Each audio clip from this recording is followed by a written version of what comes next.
இங்க இந்த பொண்ணு ஓடி வந்து வாமிட் பண்றா. அதை பார்த்தா அவ அம்மா புரிஞ்சுக்கிட்டு கோவத்துல பலார்னு ஒண்ணு விடுறாங்க. இப்ப இதுக்கு காரணம் யார்டி சொல்லிட்டு கேக்குறாங்க. அவளும் ஒரு பேரை சொல்றா. இவங்களும் அந்த பையனை பார்த்து நடந்த விஷயத்த சொல்லி ஒழுங்கா என் பொண்ணை கட்டிக்கன்னு சொல்றாங்க.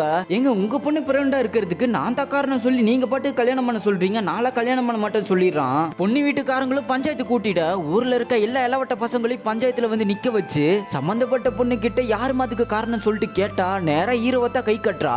பொண்ணே கை கட்டிட்டா. இதுக்கப்புறம் கல்யாணம் தான் சொல்லிட்டு அந்த இடத்துல தாலி எடுத்து கொடுத்து 2 பேத்துக்கு கல்யாணம் பண்ணி வச்சிடறாங்க.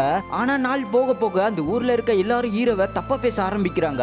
இதனால பண்ணாத தப்புக்கு நான் ஏன்டா கெட்ட பேரை சுமந்துட்டு இருக்கேன்னு தினம் தினம் குடிச்சிட்டு வீட்டுக்கு வரான். அது மட்டும் இல்லாம இந்த பொண்ணு கூட வேண்டா விருப்பத்தை வாழ்ந்துட்டு வருவான். சோ ஒரு நாள் கோவத்துல எவனோ ஒருத்தனோட பிள்ளைக்கு என்ன ஏண்டி அப்பனாக்க பாக்குறேன்னு சொல்லிட்டு இவங்க 2 பேத்துக்கும் நடுவுல பயங்கரமா சண்டை வருது. சோ அப்பதான் ஹீரோயினும் உண்மையை சொல்ல ஆரம்பிக்கிறா. காலேஜ் படிக்கும் போது இவ ஒருத்தனை லவ் பண்ணிட்டு இருந்திருப்பா. அப்ப அவன் எதிர்பாராம ஆக்சிடென்ட்ல இறந்து போயிடுறான். அவனோட குழந்தைய தான் இப்ப இவ வயித்துல சுமந்துட்டு இருக்கா. சரி ஏண்டி என்ன மாட்டி விட்டேன்னு கேட்பான். ஆக்சுவலா ஹீரோ பையன் ஊர் முழுக்க இருக்க எல்லா பசங்க கிட்டையும் நானும் ஹீரோயினும் லவ் பண்றேன்னு சொல்லி வச்சிருப்பான். சோ அதை பயன்படுத்தி தான் இது உன்னோட குழந்தைன்னு சொன்ன ஊர்க்காரங்க நம்புவாங்க. அப்புறம் என் அம்மா அப்பாவும் நம்புவாங்க தான் போய் சொன்னேன்னு சொல்லிடுறா.